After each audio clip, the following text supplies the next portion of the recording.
fantastic I am. Welcome to the More America Show. Blah, blah, blah, blah. Gosh, this stupid, my little tripod thing here has a lean to it that I don't quite know how to. Let's try this. Let's do a little repairs here. Where's my, it's not so bad. There we go. A little better. Anyways, Normal America Show, host Rob Noor. Great to see you. He's here. Yeah. I get off work tomorrow. Wow. What a fantastic day.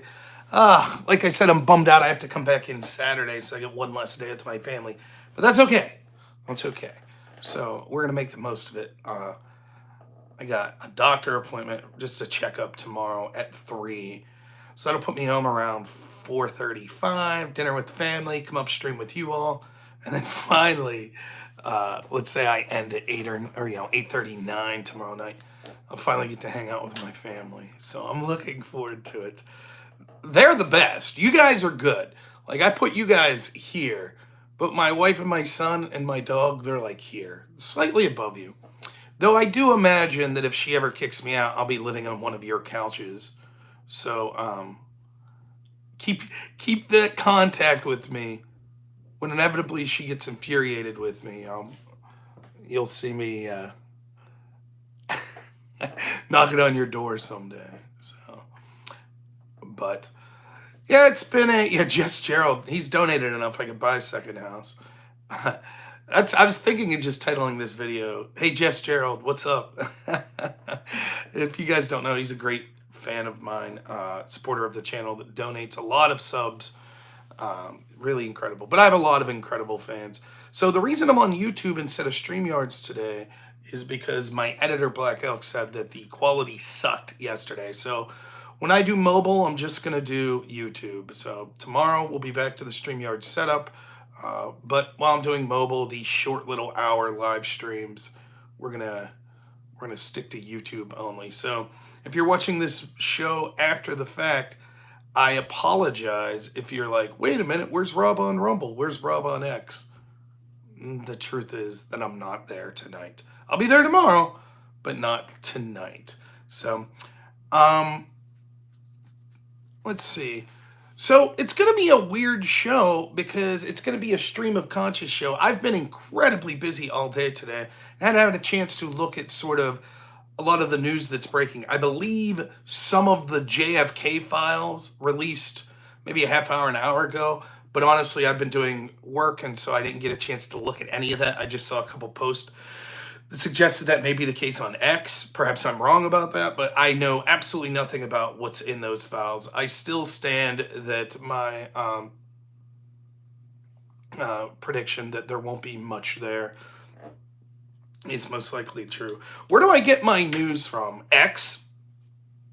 Predominantly, I get it from X. I try to follow left-wing and right-wing accounts on X to try to get some information there. Oftentimes that then curates the stories that people are talking about. So I'll read all sorts of articles from there. Today I was reading a Politico article, a New York Times article. Someone that there are certain people that I respect more when it comes to sort of legal matters. I think there's a guy named Shipwreck Crew who I follow their Substack. I think he is phenomenal. He fights with Julie Kelly all the time. I think he's a little more grounded, so he's less likely to just be like burn the whole legal system down. He's a little more grounded in his approach, so I like listening to him. I like listening to people like Tucker Carlson.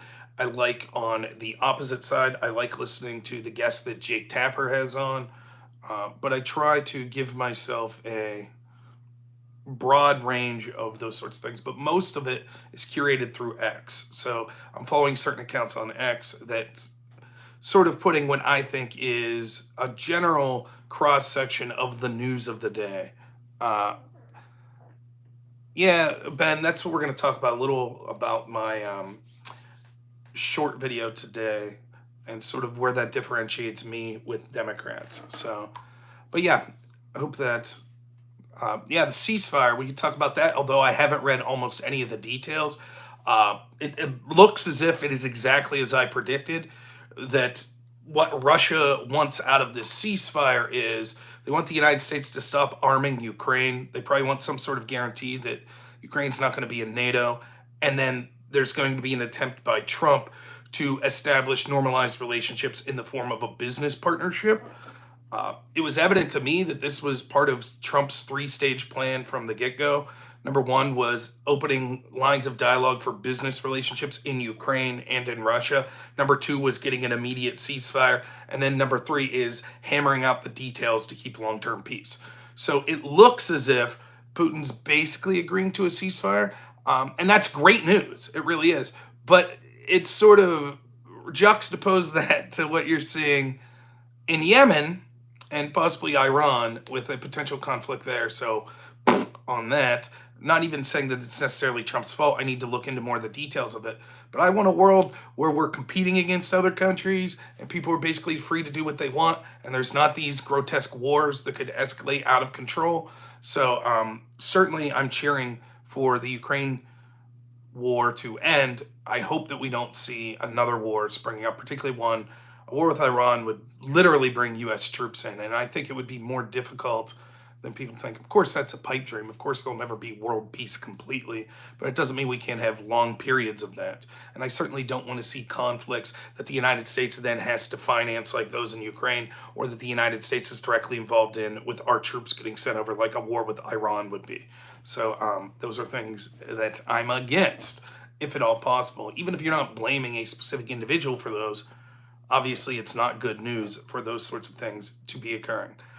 But I wanted to start off today sort of rehashing a little of what we did yesterday, which is talking a little about some of the criticisms I have for Trump, but then differentiate where I stand from Democrats on these issues. So, in particular, the Alien Enemies Act and using it to go after Tren de Agua. Am I pronouncing that right? I don't know. One of the problems with me is because I read more now news than I watch videos of. Sometimes I mispronounce names because I never hear anyone pronounce them, or I rarely do. So forgive me if I... Plus, I'm just a dumb redneck, so I've never been the best at pronouncing shit anyways. So forgive me if that's the case. But we'll just go stream of consciousness. We'll start here, and then Tren de Aragua. Tren de Aragua. Thank you. All right. I'll try to remember that.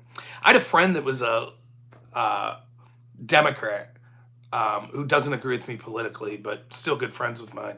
And they reached out to me and were like, hey, do you know you say Kamala wrong? Kamala Harris. I say it like the old wrestler, Kamala, or Kamala, but it's Kamala. And this friend was like, are you doing that on purpose? And I was like, no. So I tried my best to change Kamala. I tried to change to that, but out of respect to my friend there. Yeah, they did care about the pronunciation so much. But whatever. This is the first diet soda I've had in like a week and a half. I was feeling a little tired today. I needed to pick me up and I was out of coffee. So, anywho, let's just start going. So, Tren de Aragua, whatever, this gang that we use the Alien Enemy Act to go after. Here's some more questions I don't know if I answered yesterday. Like, I'm not for Trump just violating court orders. Let me be clear. And I know a lot of my audience and a lot of people I respect are like, screw it, time's over for that. Are there activist judges that are doing everything possible to sabotage Trump? Yeah, there are. Is that fair? No. Is that how the system's intended to work? No. But you have to put faith in that system working at least up until we get to the Supreme Court. And then if those decisions don't go your way, then you find workarounds. You have Congress Act, or there's other clever things you can do, as we'll get to. For example, with USAID, if they say, no, you can't cut off funding, then you give it to right-wing NGOs. You just transfer, instead of USAID spending hundreds of millions of dollars on Politico, you spend that money at One America News, is what you do. Or Breitbart, or the Daily Wire, though apparently the Daily Wire's going through some difficult times right now. But a conversation for another day. So let's look at sort of what's going on with this gang. Obviously, I think it's asinine that this judge sort of stepped in and claimed some sort of jurisdiction. To me, if the judge had some sort of jurisdiction, the best way to go about it would say, look, we're not going to tell you to turn planes around or anything like that. But moving forward, we'd like some questions answered. And ultimately, I think some of the questions that the judge is asking to have answered aren't as devastating or unfair as many people are making it seem. Now, ultimately, I think this judge is incredibly biased. Not only previous decisions he had with FISA court, he's the one who left Kevin Kleinsmith, the lawyer that changed evidence to say the opposite of the truth to get a FISA warrant to spy on Trump's team. He let him off with a slap on the wrist. He was there with those sort of FISA courts and the abuses that were going on. So I have no love for this judge. But in general, there are specific questions that I have. Not whether or not the president has the right to invoke the Alien Enemy Act, but once that invocation occurs, how do we determine who fits that group? There has to be some level of due process for that. And I've been consistent on this, so there's no reason that I wouldn't demand the same of Trump. For example, this might not be popular to a lot of my right-wing audience. One of the things I disliked during the Bush years and the Obama years was sort of the treatment of terrorists in Gitmo. Now, I have no problem treating terrorists very harshly, but they deserve to have a trial. To just put them in prison and say, yeah, we'll get to trying you someday, but you're going to languish for 10 years, even if it's a military trial. The bare minimum should be evidence should be presented against them, and they should be allowed to defend themselves. Now, if they catch someone in the act of butchering innocent people, the evidence would be quite easy and clear. But sometimes it's not that simple. And I'm not even saying that the evidence shouldn't be something that us, the average person, see. Maybe it's classified, and so it happens with sort of a secret judge. I would prefer it not to be. I would prefer the American people to get to hear what's going on and have as much transparency as possible. But I was never a fan of that. There was something that we used to talk about in debate all the time, extraordinary rendition. Now, the argument behind this practice is as follows. There are legal constraints in the United States to what we could do to prisoners of war. But we are allied with certain countries, like back in the day it was Egypt. And so it was one of the worst kept secrets. We would get terrorists, and then instead of trying them or jailing them, we would send them to Egypt and then have Egypt torture the shit out of them. Extraordinary rendition. Now this happened under Bush, it happened under Obama. And there are other countries other than just Egypt. Now that sounds similar to what's going on with this gang and sending them to El Salvador, though I don't think the treatment that they're receiving in an El Salvadorian prison rises to the level of torture like the extraordinary rendition stuff. The extraordinary rendition stuff was literally like pulling out fingernails and shit like that, like torturing people. I don't think that's what's going on, just jailing them for crimes. But I was never for that. And so I'm completely on the side of free speech, on the side of due process. Now, I understand the problems with that, as we talked about this a little yesterday. The problem with, okay, well, we allowed, under the Biden administration, 12 million people in. And so if to kick every single person out, we have to have a trial and due process, that's another way of grinding the gears to a halt through bureaucracy to ensure that basically the majority of these people are never removed. But a couple things on that. I think there's an argument to be had that anyone that's here illegally should be deported, regardless of the Alien Enemy Act. You could pick and choose to enforce it against the worst people, the actual criminals, etc. But it should be a minimum that if you're here, you've overstayed a visa, you're here illegally, we can kick you out, period, end of story. So that's easy to prove. If boot them out, fine, great. The other thing is you could do these things in like large groups with the Alien Enemy Act. Like, here's 50 people, here's how we know these 50 people are involved with this gang, Okay, get it done quick, send them out. Okay. But there should be some form of due process. I don't mind a court asking those sorts of questions. You'll hear people saying things like, well, this court, this judge, he said that he demands access to classified information. Well, not really. What he said was, we need this information, and the courts, or the DOJ was just like, you ain't getting shit from us. You don't have jurisdiction over this. Which they may ultimately be right. That could be the case. But and they're like, this shit could be classified. And the judge is like, okay, well, can I get the information that's not classified? And if it is classified, can I get it in a private setting? Or can I get an explanation of why I can't get it, other than it's just classified? Now, again, I have no love for this judge. I think he's grotesquely overstepping his bounds, particularly when he's like, turn planes around in the middle of the air. That's ridiculous. You can't turn planes. There's all sorts of things that go into the logistics of putting these planes in the air with these prisoners on, such as diplomatic relations with El Salvador that's waiting for those planes to land. All of this went into that. And so demand that planes are already in the air be turned around. However, what I don't understand is, why can't the Trump administration just be like, okay, so from here on going forward, we won't send any more planes out until this gets adjudicated. We're going to appeal. We're going to try to expedite this as fast as possible.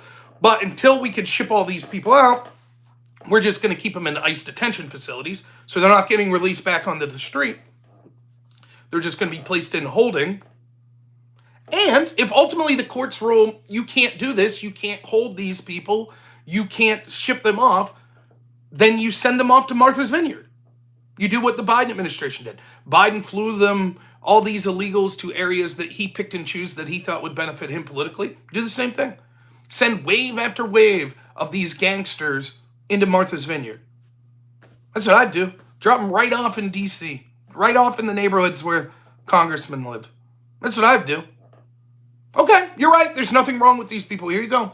Due process and all. That's what I would do. But what you don't want to see is Trump just thumbing his nose at the court now. Now, I understand why he would do it. He wants the fight. The Supreme Court has been chicken shit. They refuse to weigh in and do the right thing to say that these low-level courts don't have the right to completely overrule the executive branch. And so Trump's trying to sort of create, he believes, rightly in my opinion, that these lower courts, hundreds of TROs and objections to his policies, putting halts on his policies from low-level district judges everywhere. There's some 700-something district judges. Any one of them could put a halt on any major plank of Trump's platform. And the idea is, if we just keep inundating him over and over and over, even if each particular case takes 1 month to decide, then a judge could just, right after, let's say, here's another reason you can't get rid of USAID. Then that takes a month to decide, here's another reason that you can't do it. And ultimately the plan is get it till the midterms, until hopefully the Democrats could win, or drag it out for 4 years so that Trump's not able to do anything. All in order to protect the bureaucratic state. And make no mistake, 95% of what's going on is exactly for that. It's not that the Democrats give a shit about due process. It's not that they give a shit about separation of power. They don't give a shit about any of that. They love the undemocratic bureaucratic state. They love the deep state. They love the blob. And they're going to use any means whatsoever in order to prevent any attack on those institutions. That's what's going on. But that doesn't mean that Trump should just say, then fuck it, we're going to ignore the courts. Now, as I said before, when I was talking to people like Lactoid, ignoring a low-level court's TRO is different than ignoring the Supreme Court. And so once the Supreme Court speaks, even if Trump doesn't like what they says, he has to find workarounds then that are within the scope of respecting the court's decision. He has to. For example, send all of the illegals into Martha's Vineyard. Send all of the USAID money to conservative groups. That's what he needs to do. He also needs to be putting pressure on Congress, and you and me need to make sure that we're voting out every piece of shit Republican that actually is for continuing this establishment unelected bureaucracy going. So the real solution to this is Congress putting legislation down that gets rid of all of this shit, which takes the courts out of it. That's the real solution. But I know that that's a pipe dream. The truth is still the establishment wing of the Republican Party, the old guard of the Republican Party, they have just as much incentive to keep it going as the Democrats do. So I have questions about what Trump's doing, and I'm not the biggest fan of it. With like the Khalil business, I don't like, for me, I understand my audience is going to be like, no, Khalil's a bad dude. He said Hamas is good. Hamas are terrorists. Fuck him. Kick him out of the country. I would like a little more than just someone says something mean to kick them out of the country. Because I envision a future where I'll be saying something mean, and maybe my friend that's a green card holder from the UK agrees with me while watching my video and reposts it, and then he gets kicked out of the fucking country. Because I'm against us funding Ukraine. Now, if there is evidence that this guy did more than just speech, if they're like, no, he physically restrained people and wouldn't allow them to aggress, which is tantamount to kidnapping. He actively worked with terror groups. Those things are different.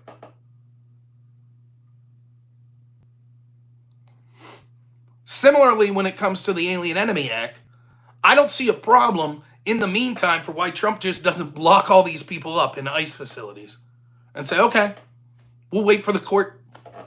We're going to appeal this immediately. We'll go through the hoops of the court procedure. Until then, these people are locked up. But why give the other side the argument or the moral high ground of, oh, you refuse to listen to the courts when it doesn't benefit you?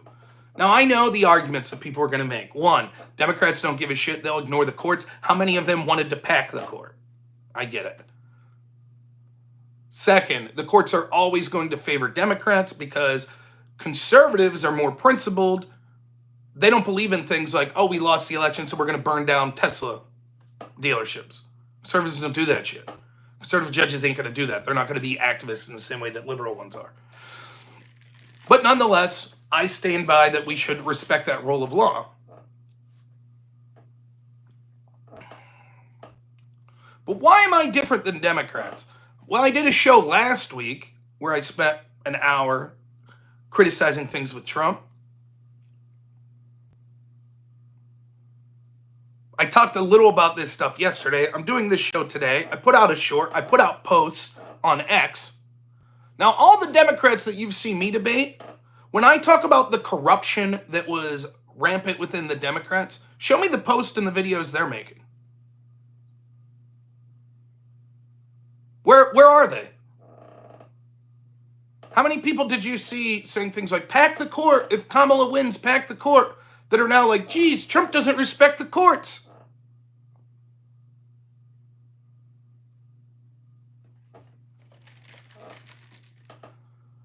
The truth is, I've said this I don't know how many times on this show. Someone like me and our greatest weakness is our greatest strength, which is that we are principled. We're willing to call out our side. They're not. Not until it's too late. They'll call it out after the fact. When we saw FISA abuses, show me anyone that was calling it out in real time. Any Democrat. Show me one. Not just the people I debated, any Democrat politician. Show me any of them.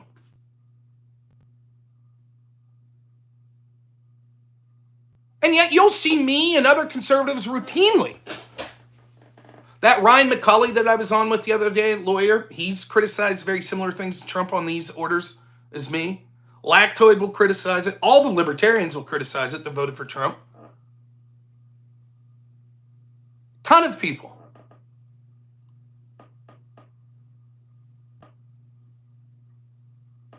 What about the Democrats calling out Chuck Schumer? They called out Chuck Schumer for politically dropping the ball. That's different than calling out corruption or abuses. They called out Chuck Schumer because he thinks that he harmed them politically. That's why they called out Chuck Schumer.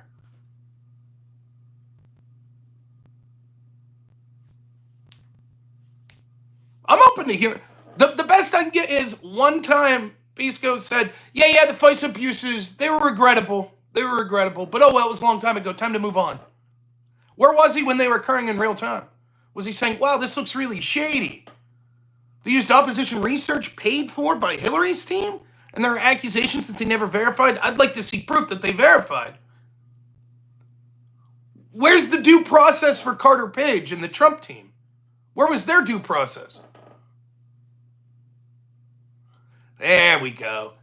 There we go. What about a bunch of irrelevant people that don't affect our politics in the national stage? Like, we kicked Al Franken out so we could put another Democrat in. In New York, where only a Democrat will be elected mayor, and Eric Adams seemed to be more for Trump and for Trump's immigration policies, we decided to go after him.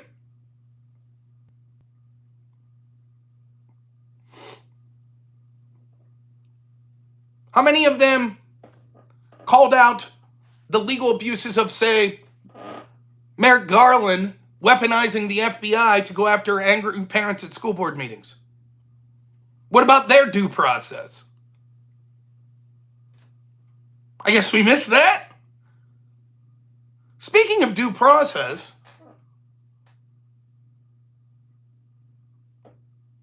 and the due process of this gang, Tren de Aragua,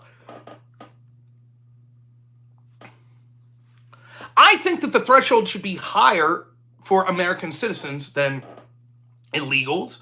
To me, the order goes like this. American citizens have all of the rights in the Bill of Rights, regardless if we like them or not, those particular citizens. And then permanent residents, green card holders. And then people here on visas that aren't permanent residents. And then illegals.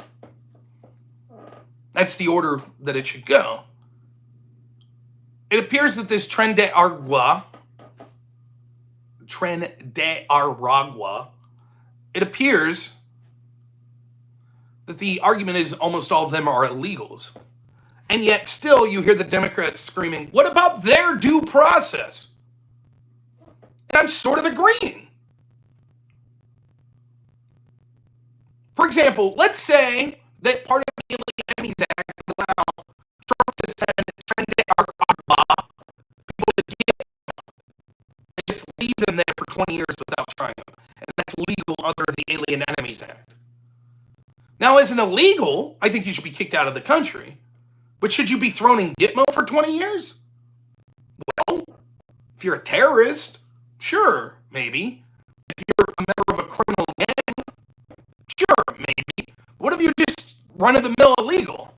No, I don't think so. So you're entitled to that level of due process. If you're accused of being a terrorist, then you have the right to hear the charges and to bring up a defense. But those that you hear, I don't know what's going on. I think it's because, I think the audio is screwing up because I'm on a 5G connection. I'm going to try to fix that next week, but for now we're just going to have to deal with it. But to those Democrats that are making this huge point about due process for the members of this gang, how many of them spoke up when Barack Obama assassinated an American citizen named Alawaki? Where was Alawaki's due process? Did he get to defend himself in court? Now, he wasn't an illegal. He was an American citizen. Happened to be overseas and probably was a terrorist.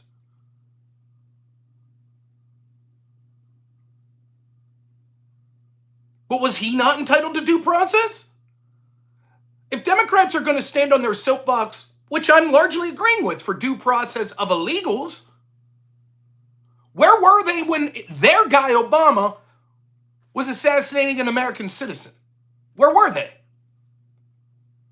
Now, we talked about this a little yesterday. They said, but that was different. That's fighting the war on terrorism. Obama did not get in a lot of heat for that. What heat did Obama get in?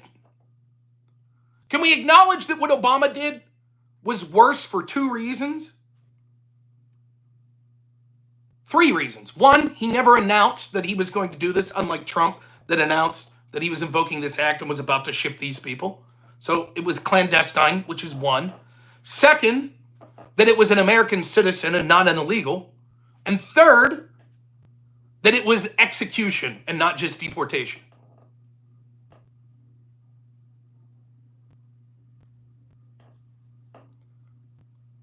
I don't recall Chuck Schumer freaking out about it. I don't recall a bunch of judges, federal judges, saying, whoa, you can't do that. Where were the Democrat judge filing injunctions and temporary restraining orders saying, you can't do that? Yeah, he won the Nobel Peace Prize. He got a lot of heat from that. Now, there were Democrats that spoke up, but almost all those Democrats have left the Democratic Party now. People like Tulsi Gabbard. There's a lot of left-wingers that voted for Donald Trump or at least didn't vote for the Democratic Party. And many of them are criticizing Trump right now for the Khalil decision and for this decision on the Alien Enemy Act, which I respect them because they called out what was going on with Alawaki. But not the establishment level of the Democratic Party that's still running the party. What did they do? Not so many of these legal scholars on the left that you were hearing, oh my God, Trump's violating due process. And the argument they made was, well, it was a war on terror and it was to save lives.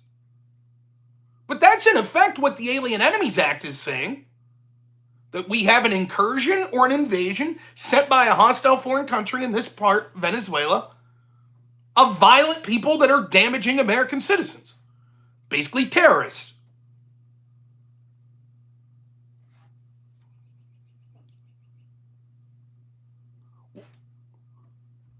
Where are they? Who was calling it out in real time?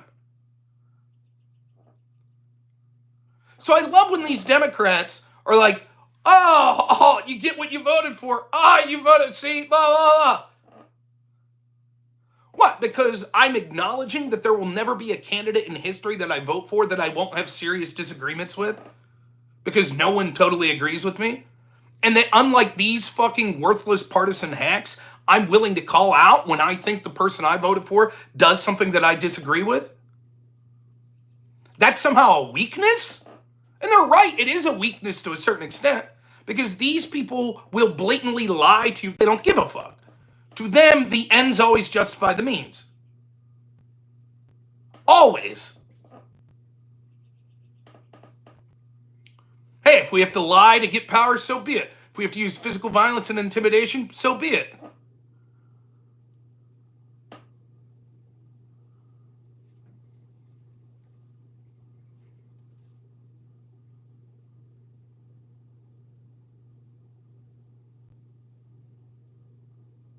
Yeah, the filibuster, yeah.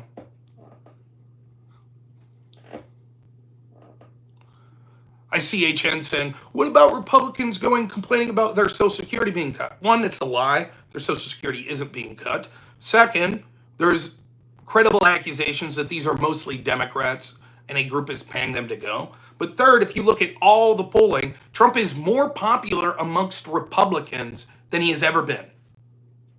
Ever. So yes, you could find 10% of people within any party that will go to their party's town halls and bitch at them. But if he's more popular amongst Republicans than he's ever been,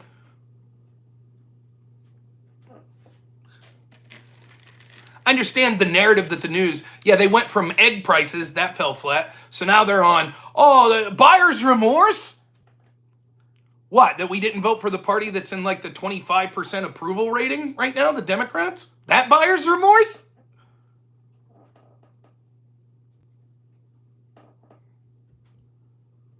But that's the difference. So I think it's hilarious when I put out videos critical of Trump. I don't want to be your fucking friend, lefties that cheered for this corruption. I'm not trying to get you as a follower or any shit like that. I'm making those videos for my audience. I'm making those videos for people that aren't beyond all hope partisan hacks. You might lean left and fall into that category, but there's certainly a lot of people on the left that they just don't give a shit. Again, how many of them wanted to pack the courts? Pack the courts was just, let's say the Supreme Court rules in a 5-4 against Trump that, yeah, you can't get rid of USAID and you can't use the Alien Enemies Act. Democrats had a solution for that. Okay, we'll just pack the courts. Easy peasy. Trump puts in 3 more justices that'll be favorable to him. There, now all of a sudden, instead of losing on a 5-4, he wins on a 7-5. Good stuff. So I'm not going to listen to those. I don't give a shit what they think. They don't care. They didn't care when Republicans were being censored. They didn't give a shit about that. I care about what happened to Khalil because I give a shit about free speech. I don't give a shit what people that say, yeah, we're perfectly fine with the government paying NGOs and then having the NGOs and the government entities go to social media to try to censor people. They're all for locking people up for 10 years at a time for praying outside abortion clinics. That free speech, out the fucking window.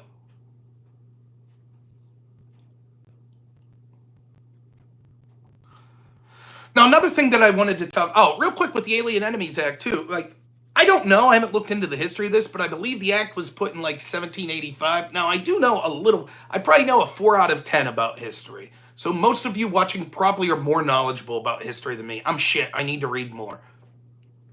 So someone correct me if I'm wrong here.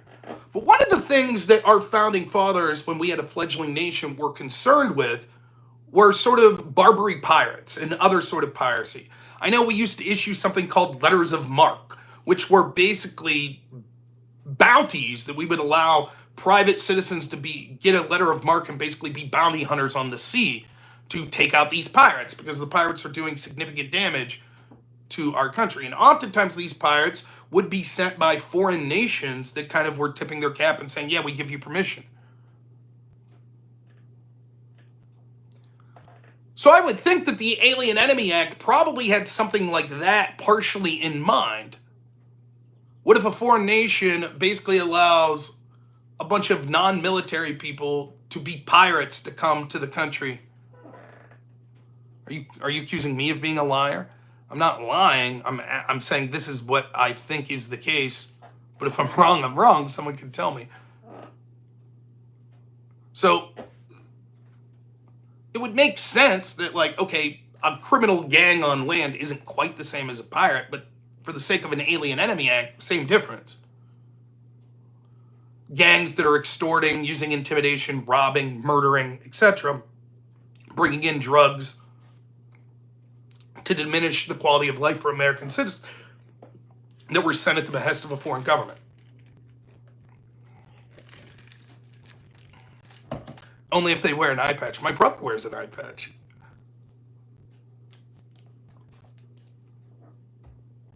But let's talk about Chief Justice Roberts.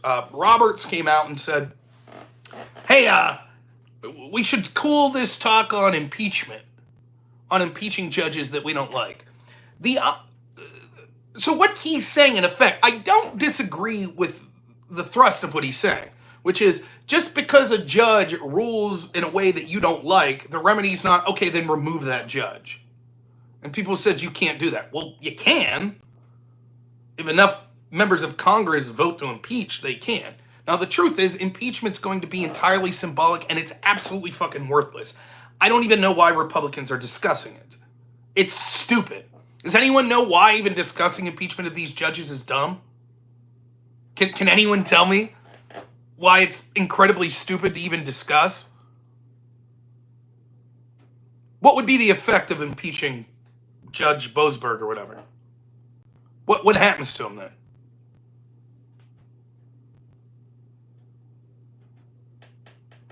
Everybody's arguing with each other. No one's responding to me. But the effect would be nothing. Because it would take 67 votes in the Senate to remove them.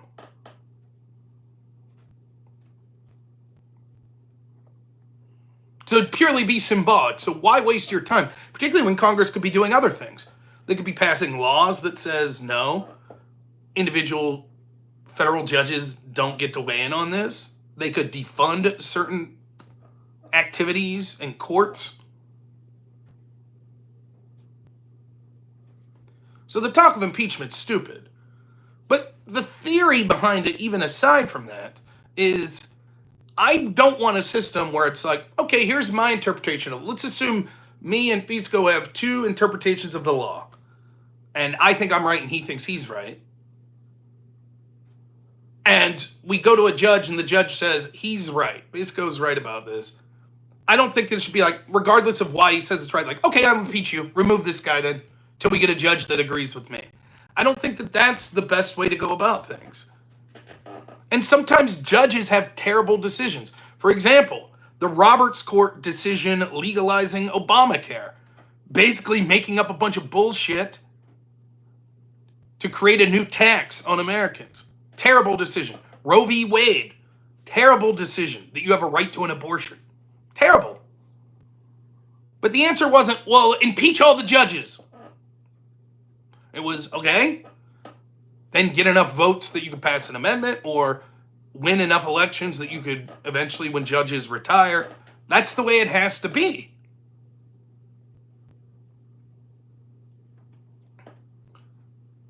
In other words, Robert's saying, you're bringing the political into the legal sphere. Now, the problem with that is, these judges are already doing that. Their motivation for all of these temporary restraining orders are because they don't like Trump politically. They have a vested interest in protecting the bureaucratic state.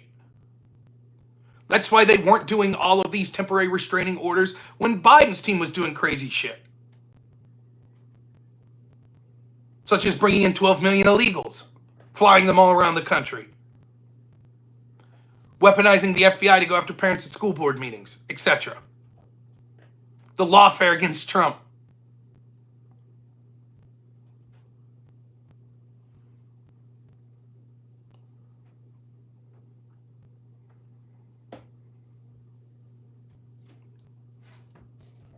Where were the courts to weigh in when Joe Biden threatened to withhold $1 billion from Ukraine that was voted on by Congress, unless they fired a prosecutor looking at his son? I don't recall the judges weighing in on that. Wonder why.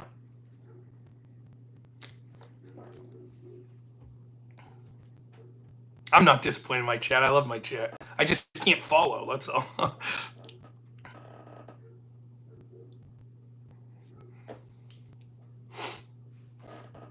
Yeah, we know, HN. It was just incompetence. Poor Joe Biden, he didn't want all the illegals to come. They just didn't. He was incapable of doing anything about it. Trust us, it's not that we're corrupt in wanting these illegals here. We couldn't do anything. And Trump took care of it in 2 weeks in office.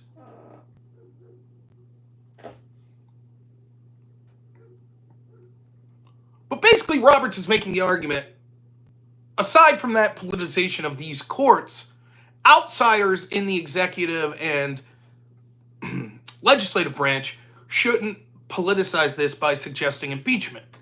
There's an appeals process that you should use instead. But the irony, of course, is Justice Roberts' statement itself is political.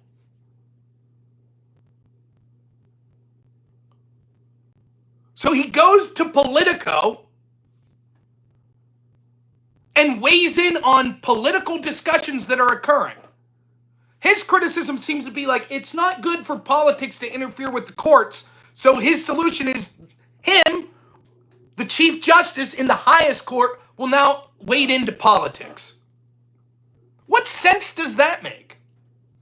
But if that's the game that Roberts is going to play, can you show me when Roberts excoriated the leader of the Democrats, Chuck Schumer? When, one, we had someone in an almost unprecedented manner leak the Dobbs decision, probably one of Roberts' clerks, which was already bad enough. And shucks, we weren't able to find out who leaked it. There's only like 20 potential people that could have, but shucks, we just can't find.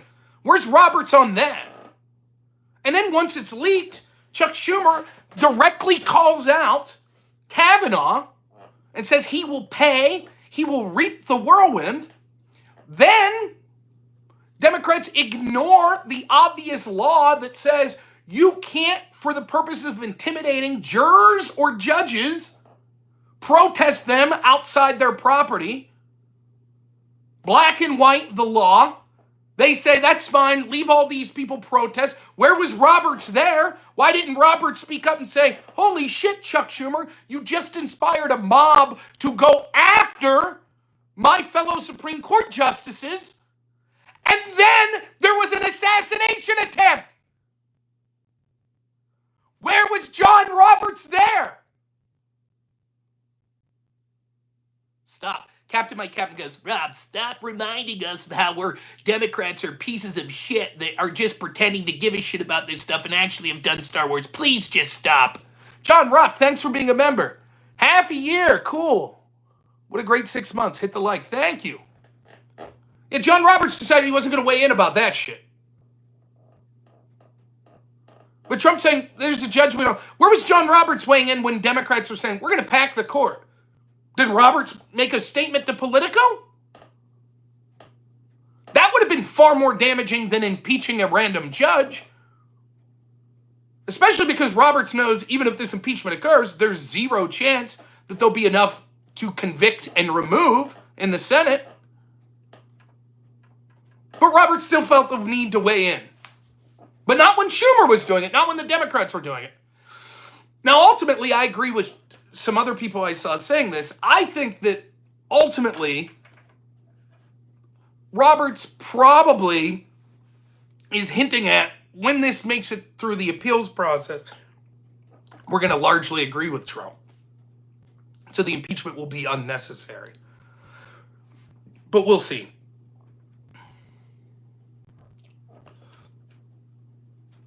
The other thing worth talking about today is I saw Kulinski put out a nice video of a Tesla dealership on fire. And he didn't do it just because it's newsworthy. He clearly did it because he's like, yay. And then if you read all the comments under it, it's just lefty after lefty. It's like a Reddit page. Good, yay. Get these fascists out of here. That's who the left is. I had people saying things to me when I pointed this out. I was like, read the comment section. They're like, oh, you mean like conservatives did with Bud Light? Can you show me conservatives burning down a Bud Light factory? I must have missed that. I'm willing for someone to put a link. Does anyone remember that? I don't recall that.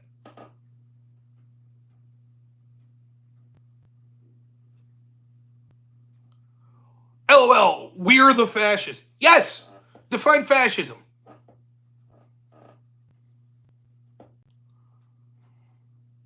Authoritarian, working with corporate interest to take away the rights of the people in order to maintain control. Sums up the Democrats to a T, using violence and intimidation. Yep. But Rob, we call ourselves anti-fascist, therefore we can't be fascist. Do what we say or we'll beat you, or we'll burn your property down. Because we're anti-fascist.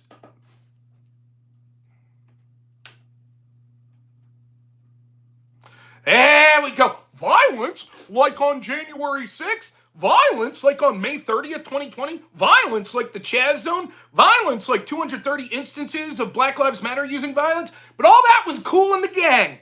All good. January 6th happens and you're like, there it goes. There it goes. Right. You could call out right-wing violence 2-3 times in the past 10 years. That we've seen right-wing political protests. All before that, when all the left-wing violence was occurring, and I was telling you, you realize if you say that it's legitimate to do this, inevitably the other side will do it as well. And as soon as they do it one time, you'll say that's the biggest deal in the world, and we have to focus on that for the end of time. That's exactly what's happened. Chronicle Lives, thanks for the $2, says, Democrat protests always result in violence. I'm sorry, isn't this the equivocating phone? Don't we just what about to every fact here? No, we're not equivocating. Whataboutism within the legal system is called a rich tradition in the legal system, what it's supposed to be, following precedent of things that occur. Captain, my captain, now I know you're a fucking coward. Don't delete his comments. Leave him go. Captain, my captain, I know you're a fucking coward, and you know you'll get absolutely fucking wrecked. But hey, tomorrow night I'll be streaming at 7 o'clock. Why don't you call in? Why don't you call in? And we could discuss this very topic, right? I'll give you a chance. Since no need for insults, why don't you call in? You can call in tomorrow? Oh, is that the guy that was too busy working out last time? But that's who they are. It's predictable. For the next 300 years, Democrats could literally burn down your house if you vote Republican. And when you're like, this is bad, they'll say, January 6th. January 6th. Remember 300 years ago, January 6th, that one time? Remember that?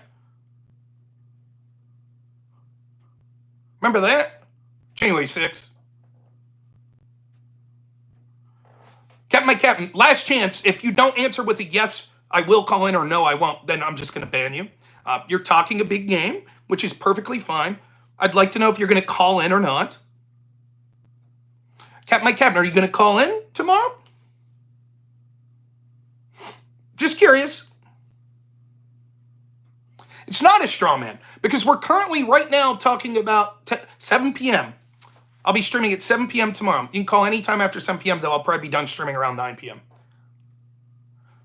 So we're talking about some 4 years and some months after January 6th, Democrats celebrating Tesla owners and dealerships being attacked, and your answer is January 6th. And when I'm like, for the next 100 years, anytime we see left-wing attacks, they're just going to say January 6th. Now, here's the difference. One, January 6th was an attack on government entities, not on private property and private ownership, which separates it. Black Lives Matter was an attack on government entities, so was Chaz, so was Antifa, and also people's private property, which makes it worse.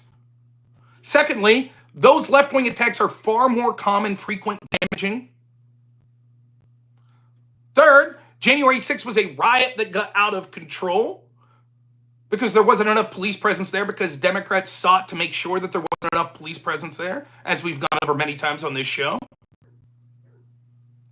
Fourth, you can name the right-wing political things that have gotten out of hand on one hand. Democrats, there's literally hundreds, if not thousands, of cases of this occur.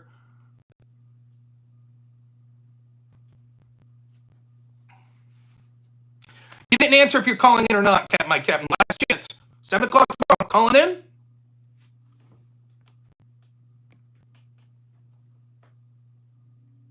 You want proof of what claim? Proof of what claim? What's the claim that... Okay, you're going to call in tomorrow. I'm 95% sure you won't, but sounds good. Now, what proof of what claim do you want? They sought to what? The Democrats sought to not have...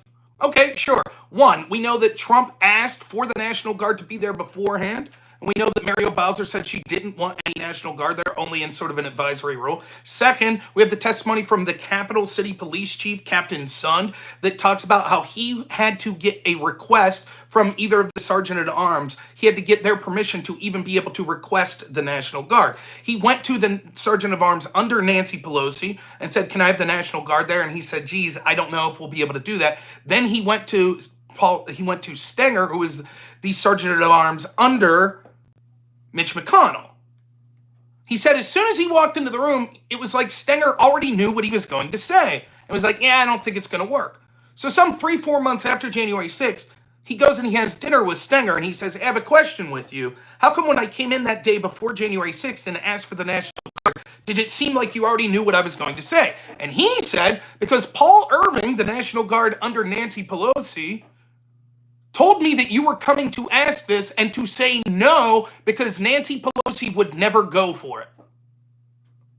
The Sergeant-at-Arms was a Democrat whose boss was Nancy Pelosi, who specifically told the other Sergeant-at-Arms, you have to say no because Pelosi won't allow it.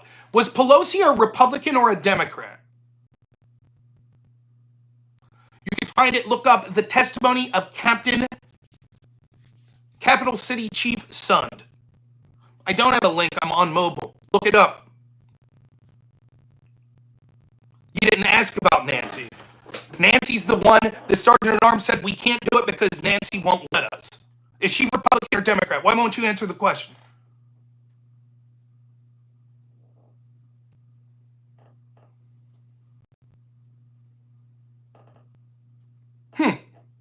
Now, if I'm right, now what do you have to say? Oh, geez, it turns out that the Democrats didn't want the National Guard there. Do you think he'll say that? Or do you think what he'll do go, well, that's no big deal. Who cares anyways?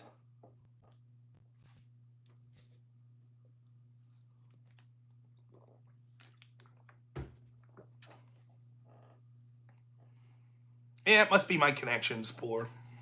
He ain't calling in. I'll guarantee it.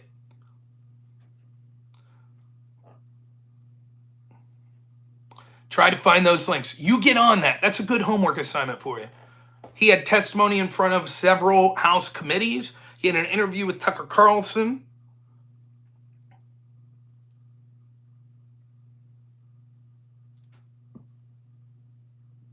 You look up those links. Capitol Chief Sund, S-U-N-D.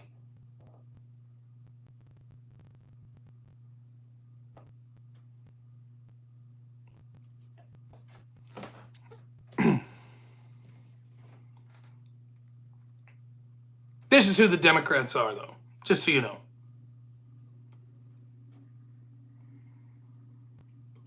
Yeah, well, Elon's a fascist. Who cares if his shit's getting burned down? Who cares if Tesla owners are being... Remember Destiny the other day said based when he was, quote, posting, someone saying, you have until February 12th, and then if you own a Tesla, you're fair game. Destiny put out the other day, as Democrats, we need to make sure Republicans aren't comfortable showing themselves in public from here on out. Corey Barton, thanks for the $2, says, user visa investigation kind of interesting. USSR, I'm sorry. Visa investigation kind of interesting.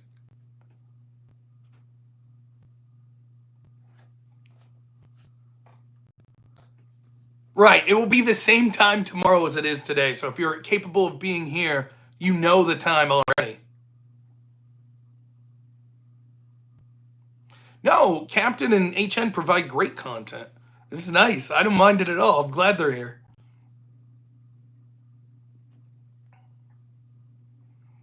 But it's easy to be a big shit talker. Ask HN. He called it. How'd that go for him?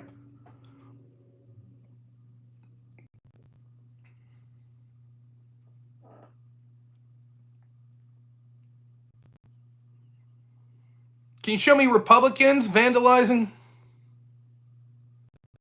No.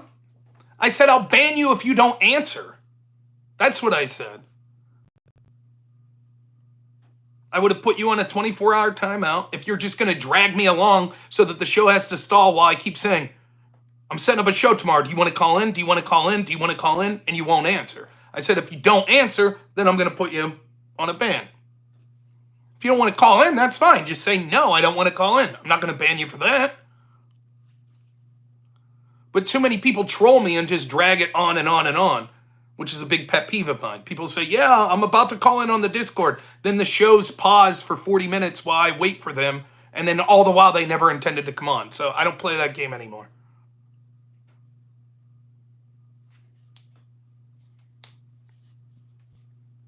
Anyways, that's sort of... These are the left-wingers. This is what they represent. Now, I'm going to be wrapping up the show here. We're about an hour in, so most of these mobile shows are an hour. Tomorrow's show is going to be much better quality. It'll be home. I'll be using StreamYards, have my computer. All the good setup will be there, so I'm looking forward to that. Got some news coming down, some bigger shows that hopefully I'm going to be on next month. Some maybe in-person events with some bigger streamers. I haven't confirmed that, so I'm not going to say anything right now. But we're setting that up. I'm in talks with people to set that up. So that should be exciting. And it looks like it'll be an in-person debate, which is exactly what I want. So that'll be a lot of fun. Hopefully that comes to fruition. I think everyone will enjoy that, myself. Certainly chief amongst them. So I'm looking forward to that. Sorry about the connection issues. Now, unbeknownst to me, so I'm using an iPhone 15, I think. iPhone 15 Pro. I have just 5G that I'm streaming on. But apparently, there is an adapter that will plug in to your phone, your iPhone, that has the output of a Ethernet cord. So next week, we're going to try that and see if I could run an Ethernet through my iPhone, which will hopefully give me a better connection and these audio issues won't be as big of a deal. I'm hoping. So we're going to give that a go, as long as that I ordered it from Amazon, so we'll see if it comes. I can't guarantee it'll work. I've never used anything like that, so we'll try. It exists. It just plugs in like your phone charger, except it has the other end of it's a slot for an Ethernet.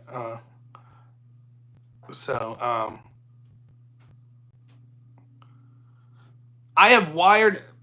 I'm not at home. I'm at my work office. My work office, I do not have access to Wi-Fi here. At my home, I have straight Ethernet. I never have problems with the internet.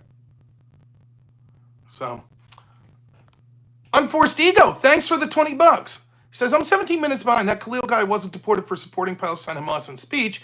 He was a spokesperson for an organization that promotes and supports terrorism. We report for that specifically.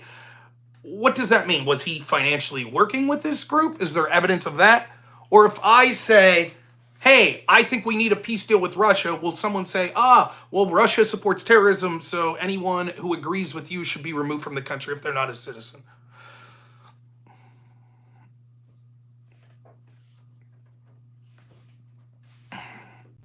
So, anyways, maybe my captain will call in tomorrow, and he'll be an actual genius, and he could argue why the left's vandalizing people's Teslas and celebrating when Tesla buildings are being set on fire, why that's all groovy because of January 6th. My prediction is he won't call in. That's my strong position. We'll talk all about January 6th again, and he can pretend to be ignorant as if he hasn't watched my show over and over and see me provide receipts for the things I say. That's fine. But it'll be fun. It'll be good content. So, thank you all for tuning in. I really appreciate it. Tomorrow's show will be even better with the higher quality being on my computer and stuff. Thank you to everyone who donated. Thank you to everyone who watched. Consider giving a thumbs up if you liked the video. And be sure to tune in tomorrow around 7 p.m. All right. As always, everyone, have a good one.